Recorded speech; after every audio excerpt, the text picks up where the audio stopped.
Alright, so in today's video, we're going to be talking about NNPC Graduate Trainee Programme. We're going to be looking at the recruitment process and the eligibility requirements. Hello everyone and welcome back to the YouTube channel. I am Rhoda Olabisi. If you're here for the first time, I'll need you to smash that subscribe button, okay? It really helps my channel to grow.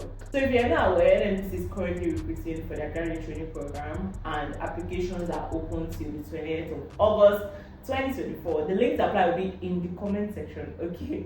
So first, we'll talk about the eligibility requirement, then we move on to the recruitment process. So the first eligibility requirement is that you need to have finished your bachelor's degree with either a 2-1 or a first class. In an instance where you finish the 2-2, you must have completed a master's degree.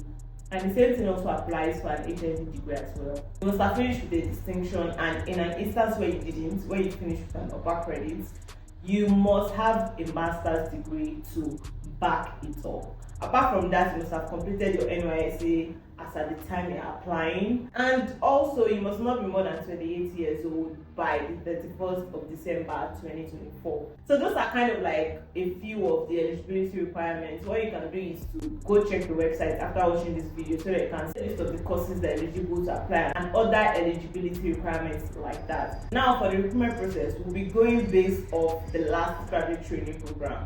So it could be possible that they could tweak some things for this set. The last graduate training program was in 2019/2020. So I'm just going to tell you what the process was at that time.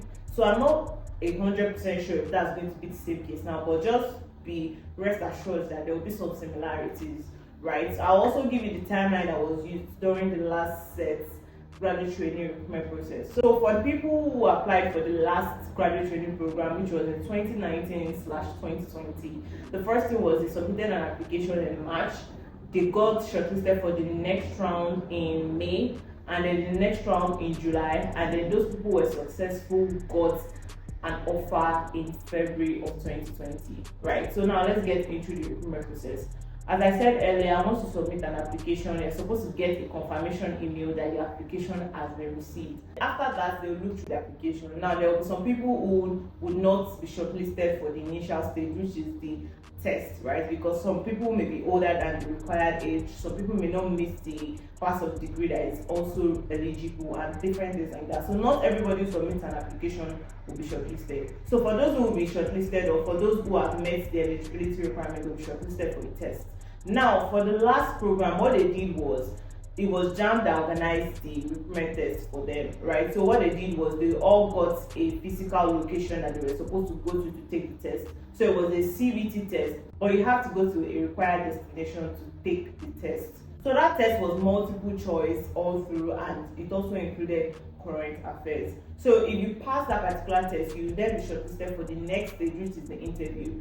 Now for this interview, the last program, what they did was that every single person has to go to Abuja for the interview. So wherever you are, in whatever corner of the world you are in, if you be shortlisted for the interview, you have to find your way to Abuja. Now it's not an NPC that would organize or manage the logistics for you. You have to find your way there one way or another, right? So the interview is typically a panel, right? And now the panel consists of people who are in your discipline. So let's say, for example, you've studied chemistry, for example. Whoever will be interviewing you on that panel will be people who are in that field as well, people who know something about chemistry. So they'll be asking you questions related to the specific discipline that you studied in school. So when you are going, just be ready to answer some questions that are specific to the course that you studied in the university. So if you then pass this interview, right, which is a panel interview, you will be shortlisted for the final stage, which is the offer letter. Now for the offer letter, you will be mailed a physical copy of the offer letter. It won't be through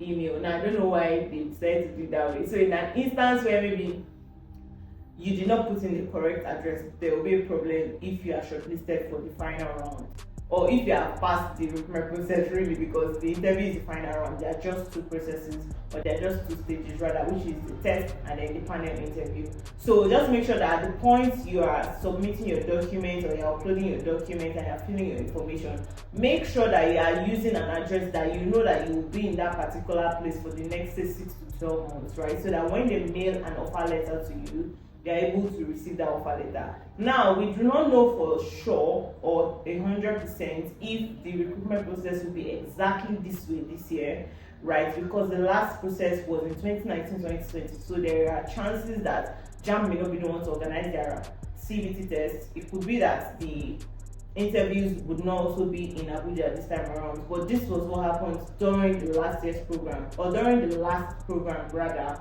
So just make sure that this kind of informs a lot of things that you're doing or preparing for. So because we are not sure, they don't do the graduate training program very often, so we can't say for certain if things will be exactly the way they were the last time. Do not forget the 2 stages, your aptitude test and your panel interview, right? Make sure that the information that you're filling at the point of application is very accurate. It's very, very important, so that when they are mailing your offer letter, it doesn't get misplaced or lost, and you don't think that you did not get the offer, which you did, but you didn't get the offer letter, if you understand me. I would also like to add that the duration of the graduate training program is a year. After a year, you become young professionals. That's the next stage after your graduate training program.